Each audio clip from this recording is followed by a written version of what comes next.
زندگی اپنے حساب سے جینی چاہیے۔ لوگوں کو خوش رکھنے کے چکر میں تو شیر کو بھی سرکس میں ناچنا پڑتا ہے۔ ڈپریشن دراصل دماغ کا بھیجا گیا حفاظتی سگنل ہے کہ آپ جو کردار ادا کر رہے ہیں وہ اس سے بہت تھک چکا ہے، اس کو بدلیں یا پھر پریشان ہی رہیں۔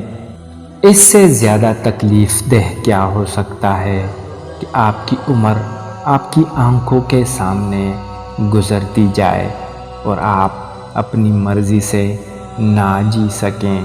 میں نے خدا کی سمت بھیجا ہے خالی خط، کچھ بھی نہیں بتایا کہ سب جانتا ہے وہ۔ ہم لوگوں سے تب تک لڑتے ہیں جب تک ان سے محبت کی امید رہتی ہے، اور جس دن یہ امید ٹوٹ جائے ہم لڑنا بھی چھوڑ دیتے ہیں۔ کون چاہے گا مجھے تیری طرح یا رب، کون ڈالے گا میرے عیبوں پر پردے؟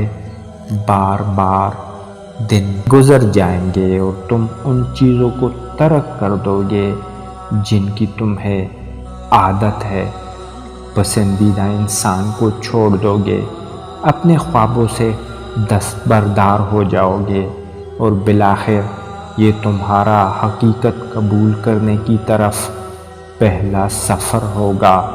اٹل حقیقت، انا للہ و انا الیہ راجعون۔ یہ وہ باغ ہے جس کے ہزاروں مالی تھے۔ سکندر اس دنیا سے گزرا تو دونوں ہاتھ خالی تھے۔ یہاں بکتا ہے سب کچھ، ذرا سنبھل کر رہنا۔ لوگ ہواؤں کو بیچ دیتے ہیں غباروں میں ڈال کر۔ اللہ سے تعلق ایسا ہونا چاہیے جیسے ماں سے ہوتا ہے، تھک جاؤ تو اس کی گود میں سر رکھ دو۔